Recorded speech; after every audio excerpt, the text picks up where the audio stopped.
আসাম পুলিচৰ interview late হ'ব পাৰে, নৱেম্বৰ ডিচেম্বৰ মাহত নহ'ব পাৰে। কাৰণ কিয়? ইয়াৰ লগত জড়িত 5টা কাৰণ আছে। আজিৰ এই ভিডিঅ'টো বহুত এটা গুৰুত্বপূৰ্ণ ভিডিঅ' হ'ব।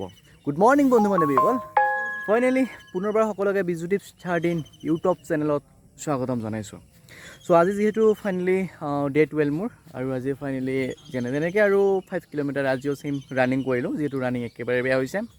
চ' মেইন কথাটো হ'ল আজি আমাৰ ভিডিঅ'ৰ টপিকটো হ'ব যে আসাম পুলিচৰ PST PET ইণ্টাৰভিউ কেতিয়া হ'ব। যিটো নৱেম্বৰ এণ্ড ডিচেম্বৰ মাহত হোৱা কথা আছিল ফিজিকেল টেষ্ট বা interview test PST and PET, কিন্তু লেট হ'ব পাৰে। কাৰণ ইয়াৰ লগত 5টা কাৰণ জড়িত হৈ আছে, 5টা কাৰণ। আৰু সেইকেইটা কাৰণ কি হয় অলৰেডি মই থাম্বনেইলত লিখি দিছোঁ, আৰু এতিয়া আমি অকণমান কথা পাতিম। চ' আপোনালোকে ভিডিঅ'টো স্কিপ নকৰাকৈ চাই থাকিব।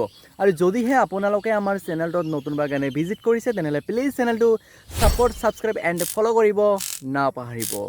1 নম্বৰ কাৰণটো হ'ল টাস্ক ফ'ৰ্চ। যিহেতু আমাৰ অসম চৰকাৰে টাস্ক ফ'ৰ্চ গঠন কৰিছে, মানে অলৰেডি গঠন কৰা হৈছে, আৰু কোনটো বিভাগত কিমানটা ভেকেঞ্চি আছে 17 জুন 2026 তাৰিখৰ ভিতৰত সেইটো ছাবমিট কৰিব লাগিব। ফাৰ্ষ্ট কাৰণ 1 নম্বৰ পইণ্ট হ'ল টাস্ক ফ'ৰ্চ গঠন কৰিছে, আৰু 17 জুন 2026 তাৰিখৰ ভিতৰত যিমানকেইটা বিভাগ আছে, যেনেকৈ আমাৰ SLPRB, আসাম পুলিচ, ADRE, যিমানখিনি বিভাগ আছে বা টিচাৰ যিমানখিনি বিভাগ আছে, এই সকলো বিভাগতে কেইটা পদ খালী আছে সেইখিনি পদ ফাৰ্ষ্ট টাইম বাহিৰ কৰিব 17 জুন 2026 তাৰিখৰ ভিতৰত।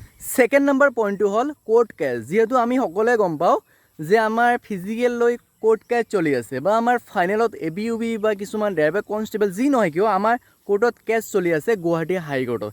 সেইকাৰণে অকণমান লেট হ'ব। কাৰণ কিয় লেট হ'ব?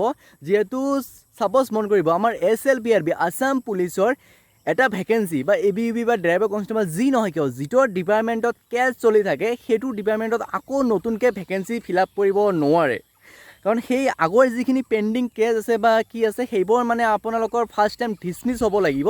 তাৰপিছত যিখিনি নতুন ভেকেঞ্চি আছে সেইখিনিহে ফিল আপ কৰিব পাৰে। 3 নম্বৰ পইণ্টটো হ'ল যে ভেকেঞ্চি বাঢ়িব। যিহেতু আমাৰ CM ছাৰ কেইদিনমান আগতে বা আমাৰ ইলেকশ্যনৰ ৰিজাল্টৰ আগতে স্পষ্টভাৱে ঘোষণা কৰিছে যে আমাৰ 25,000 অসম পুলিচত নতুন চাকৰি আহিব। চ' গতিকে আমাৰ যিহেতু অক্টোবৰ নৱেম্বৰ মাহত অহা কথা কৈছিল, চ' সেইকাৰণে ভেকেঞ্চি আমাৰ নতুনকৈ এপ্লাই নহয়। যিহেতু বহুতে কৈ আছে যে আমাৰ আকৌ পুনৰ 5,000 ভেকেঞ্চি আহিব, বা পুনৰ আমাৰ 25,000 ভেকেঞ্চি আহিব, আৰু নতুনকৈ এপ্লাই কৰিব লাগিব। এপ্লাই কৰিব নালাগে, ইয়াতে আমাৰ ভেকেঞ্চি ইনক্ৰিজ হ'ব।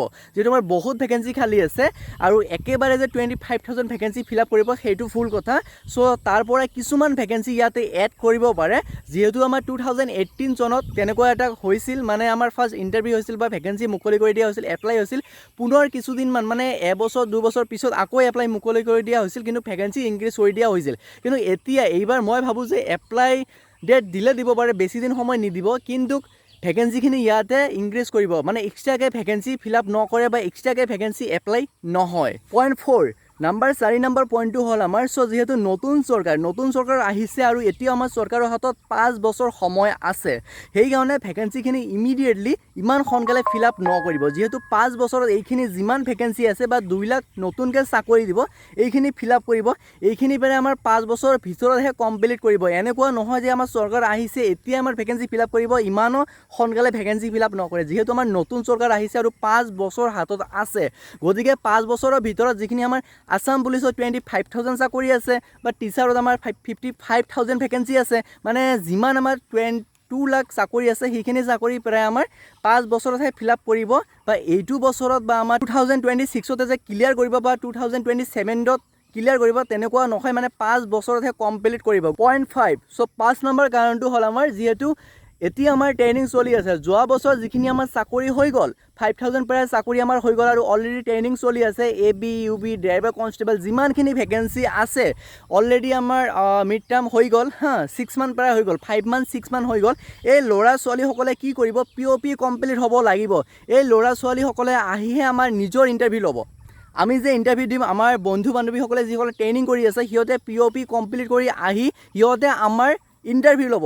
সেইকাৰণে POPৰ আগতে আমাৰ অসম পুলিচত নতুনকৈ ইণ্টাৰভিউ হয় একেবাৰে চান্স কম আছে। যিহেতু সকলো চেণ্টাৰ বিজি হৈ আছে, সেইকাৰণে ইণ্টাৰভিউ আগতে মানে ট্ৰেইনিং কমপ্লিট হোৱাৰ আগতে বা POPৰ আগতে আমাৰ আসাম পুলিচত ইণ্টাৰভিউ হোৱা চান্স একেবাৰে কম আছে কাৰণ যিহেতু আমি যদি POP কথা ক'ব যাওঁ আমাৰ নৱেম্বৰ এণ্ড ডিচেম্বৰ মাহত POP হ'ব পাৰে ঠিক আছে আৰু বেছি দিন যিহেতু সময় নাই বা নৱেম্বৰ ডিচেম্বৰ মাহৰ ভিতৰত POP কমপ্লিট হ'ব POPৰ পিছত মানে আমি যদি ধৰিব যাওঁ 2027 ফেব্ৰুৱাৰী মাৰ্চতহে আমাৰ নতুনকৈ ইণ্টাৰভিউ পাতিব কথাটো মনত ৰাখিব আৰু এডমিট কাৰ্ড প্ৰায় আমাৰ 10 ডে বা 15 ডে আগতে মুকলি কৰি দিয়া হয় আছাম পুলিচৰ এডমিট কাৰ্ড যেতিয়া মুকলি কৰি দিয়া হ'ব আৰু এটা কথা মন কৰিব যে ইণ্টাৰভিউ অকণমান লেট হ'ব কাৰণে যে আপোনালোকে ৰানিং এৰি দিব প্ৰেক্টিছ এৰি দিব প্ৰিভিয়ন এৰি দিব সেইটো কাম ভুল কেতিয়াও নকৰিব আপোনালোকে ভালদৰে প্ৰেক্টিছ প্ৰিভিয়ন কৰি যোৱা আৰু এই 5টা কাৰণ আপোনালোকে মনত ৰাখিব আৰু কিবা যদি ক'বলগীয়া থাকে তেনেহ'লে কমেণ্ট কৰি জনাব চ' আজিৰ কাৰণে এইটো আছিল এটা গুৰুত্বপূৰ্ণ ভিডিঅ'টো যদি ভাল পালে তেনেহ'লে সকলো বন্ধু বান্ধৱীকে শ্বেয়াৰ কৰিব লগতে চেনেলটো